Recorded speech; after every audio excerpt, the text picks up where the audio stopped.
Welcome back to the channel, friends.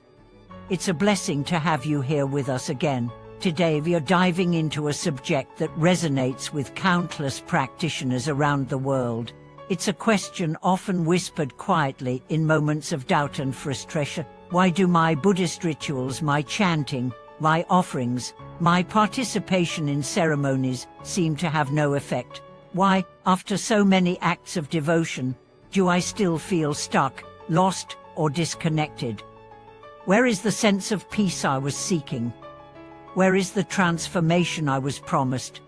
If you've ever found yourself lighting incense with a heavy heart, or kneeling in front of a Buddha image while your mind races with worldly concerns, this episode is especially for you, because today we are going to uncover the hidden reason behind the lack of spiritual results, and it might not be what you think. It's not that the rituals are wrong or the teachings ineffective.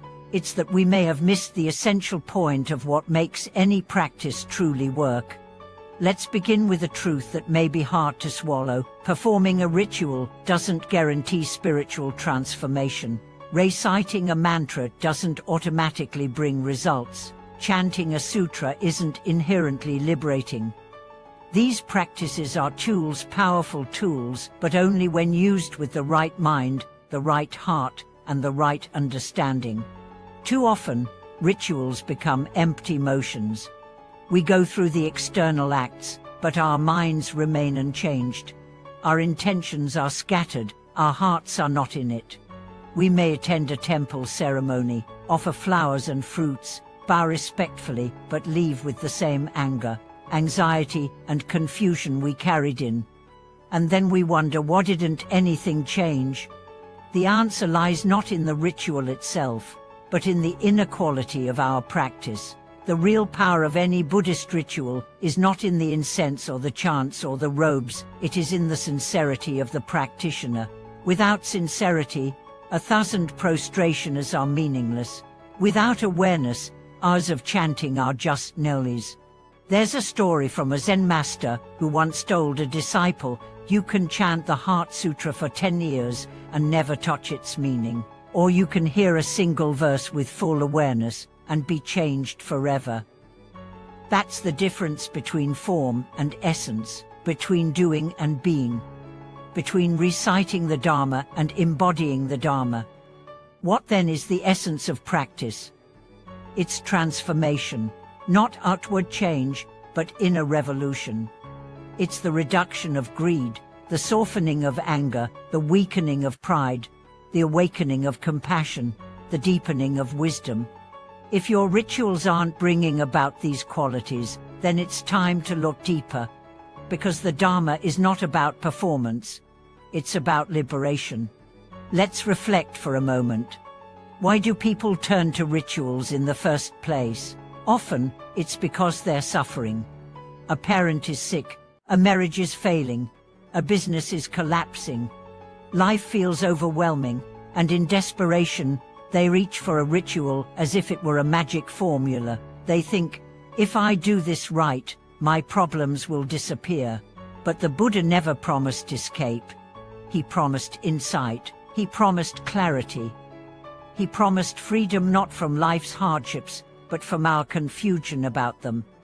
This is why rituals often feel ineffective, because we're using them as escape routes, not as doorways into deeper understanding. We are trying to change our outer world without transforming our inner world, but Buddhism doesn't work that way. The Dharma changes you from the inside out.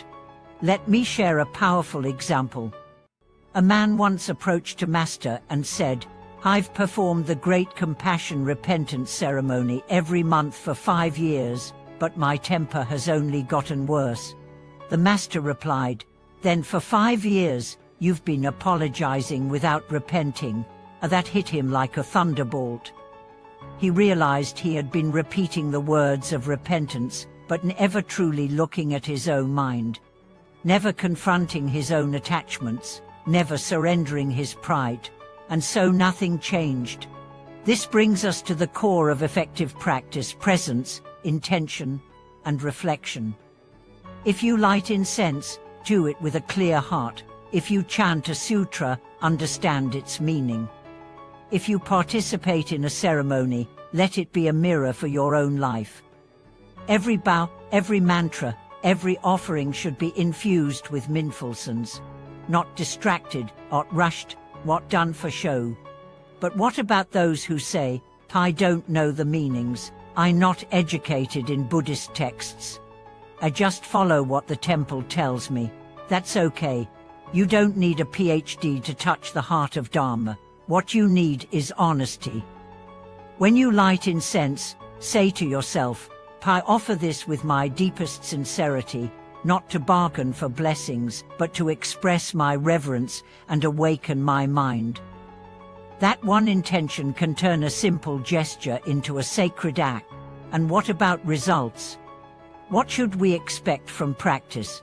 The greatest sign your practice is working is not supernatural visions or instant success, it's inner change. You become less reactive, you start to forgive, you pause before speaking harshly. You feel more connected to others' pain, you seek truth over comfort, you choose peace over being right. These are not dramatic changes, they are quiet revolutions, and they are the true fruit of real practice. Let's not forget the most overlooked aspect of ritual, integration. The Buddha never said, chant and then go back to your greed, but he said, see the truth, and let it guide your life. The Dharma is not meant to be confined to temples or altars. It's meant to permeate your speech, your choices, your relationships. If you chant the name of Avalokiteshvara but still ignore the suffering around you, something is missing. If you offer incense but still harbor resentment, something is out of alignment. This is why ancient masters emphasized purification of the mind over performance of rituals. They taught that a single act of kindness with pure intent is more powerful than 1,000 hollow ceremonies. So what do we do when our rituals feel dry, lifeless, or ineffective? We start again, not by changing the ritual, but by changing the way we show up to it. We sit with sincerity. We chant with mindfulness. We reflect on our motivations. We reconnect with the purpose to awaken, to purify, to liberate.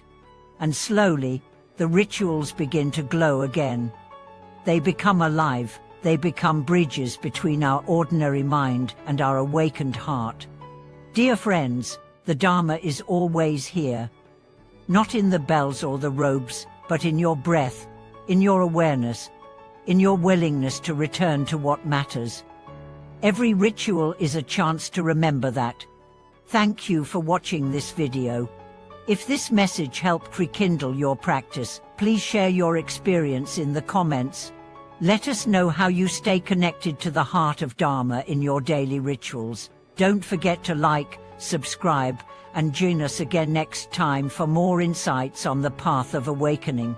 Until then, may your practice be real, your heart sincere, and your journey full of light.